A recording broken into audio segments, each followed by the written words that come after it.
magnanimous way than the station. Anyway, the radio station raised by all of the, about 1,000 people here this morning, it looks like.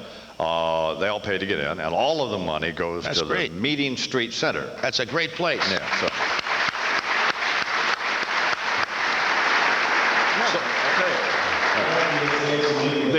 They do have his Mr. Mayor, what? They do have his name on this poster. Where? It's in between the CL and the IC.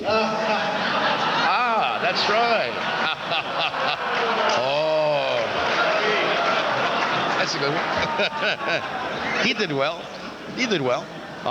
So if you announce June 21st, and then there's an election in November, and I'm pretty sure I'm going to be running for re-election. Right. I like the job. Who would run against you? I mean, I'm not going to give anybody any publicity. Yeah. Actually, I don't want to make any comment on that. But yes, we have an election coming up, and you know, I'm an independent. I have been a Republican twice, an independent twice, and an independent Democrat once, and I never build my political fences so high that I can't straddle them. And besides that, there's really no difference, you know, and there's no Republican way to clean snow and Democratic way to clean a street. I mean, we don't do any of that here because we don't have snow anymore, and we don't have people who litter. We have a clean city. We're an environmentally we're the poster child for the Environmental Protection Agency, as a matter of fact. I was talking to on a different issue. I was talking to Barnacle earlier this morning about the Monica Lewinsky mess. And I asked Barnacle if he wanted to hear from Monica Lewinsky, and he said no, he wanted to hear from the president about that. Do you care about that? I went to a breakfast at the White House right before all the public relations polls, or these public opinion polls came out. It was a group of mayors. And I was absolutely amazed because he hadn't received word, or no one had received word, that he actually was climbing in the polls. This was early on. Sure. And after the scandal had broken? Yeah, the scandal had broken, but no one really knew that he was going to go up to 60-something or 70, whatever it is. And I'll tell you, I got off the plane that night, and the press were around. You had breakfast at the White House. I said, yes. And they said, tell us about the president. I said, what about him? And they said, how is he? I said, well, it looks like he just hit the lottery as far as I was concerned. He had no problems at all. I think that he's got a very formidable constitution to be able to take all the stuff he's taken. You know, but you know, I don't know what happened. I don't know what didn't happen. All I know do you care is what that, happened? Yeah, I think that I care about what happened, but I also know that sometimes with the media and sometimes with the press, what do we expect from our public officials? I mean, do we expect them to be God? Do we expect them to have absolutely no imperfections? And we expect them, they get up in the morning, they cry, I mean, they laugh, they've got kids, they've got grandkids, just like everyone in the audience. And I think that... I mean, it's not like you put a cigarette out in their forehead or something, right? No, that's true.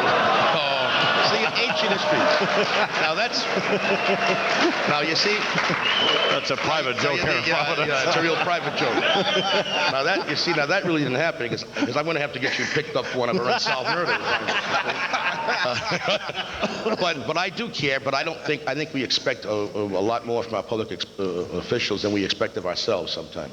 What's interesting, also Tom Barnacle, months and expect to come back, especially when you're almost 36. I mean, I don't know anything about basketball, and what did the I-Man say? The I-Man said he would score 10 points and destroy the chemistry of the team. What happened? On the nose. What happened? He scored the man, I-Man on the nose. Absolutely. That's right. All right. In Salt Lake in overtime, the Jazz beat the Spurs 109-106. Jazz lead 2-0. After the game, Jazz winning coach Jerry Sloan. After 4 games, there's won by one team. We'll know who won it. That's right. After 4 games, we'll know who won it. Baseball, Boston's favorite son, Roger Clemens, shut out Seattle for 7 innings as the Jays beat Seattle 7-0. After the game, Clemens said, "Give my regards to Providence." In the National League, a man's league where pitchers hit for themselves, the Mets beat the Cardinals 4-1. Winning pitcher Masada Yoshi had a 2-run double. Braves over the Padres 6-3. Winning pitcher John Smoltz 2 for 2, 2-run double and an RBI single. Stanley Cup, if you see the Detroit Red Wings play extra hard tonight in the Wings series against the Blues, there's good reason. What? If the Red Wings win 4 more games and eliminate the Blues, Sergei Fedorov will receive a $12 million bonus. That's right.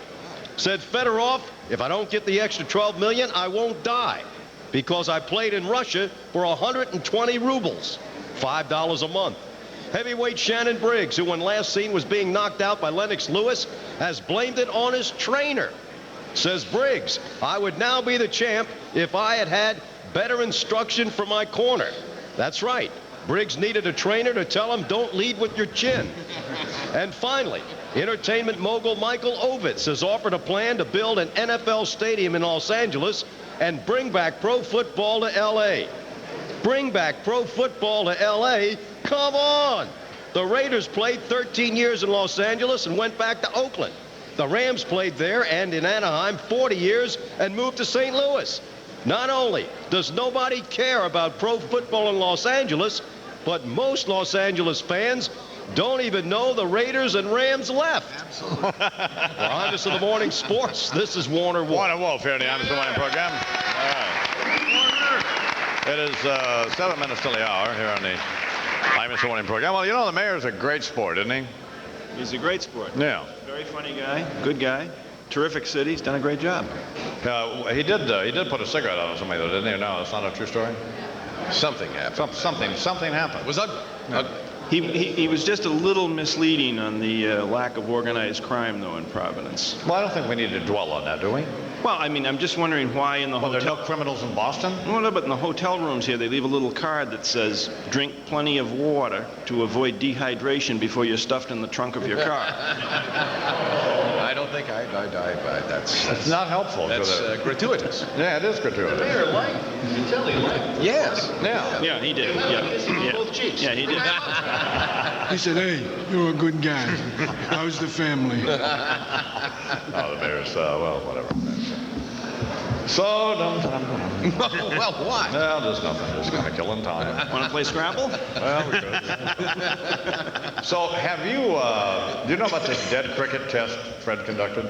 Yes, I do. I've heard about it. As a matter of fact, what time is it out there? It's coming up on 7 o'clock in Santa Fe. She should be nearly arriving at the front door. No, I think she gets there. It sounded to me, Fred explaining what he was going to do, it could perhaps be a serial on Real Stories of the Highway Patrol at some point.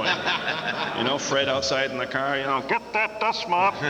You're not coming out without a broom in your hand." If she missed this, my brother found a dead cricket behind a waste can in one of the bathrooms there at the house, and he decided to leave it there to see how long it would take the housekeeper to find it. It took 12 visits. Right. It took 3 weeks, or 4 weeks, comes 3 times a week. That's not good. Imagine if the dead cricket was in his pants. Well, it'd still be there. Oh, yeah. At least it'd have a little something to nibble on. I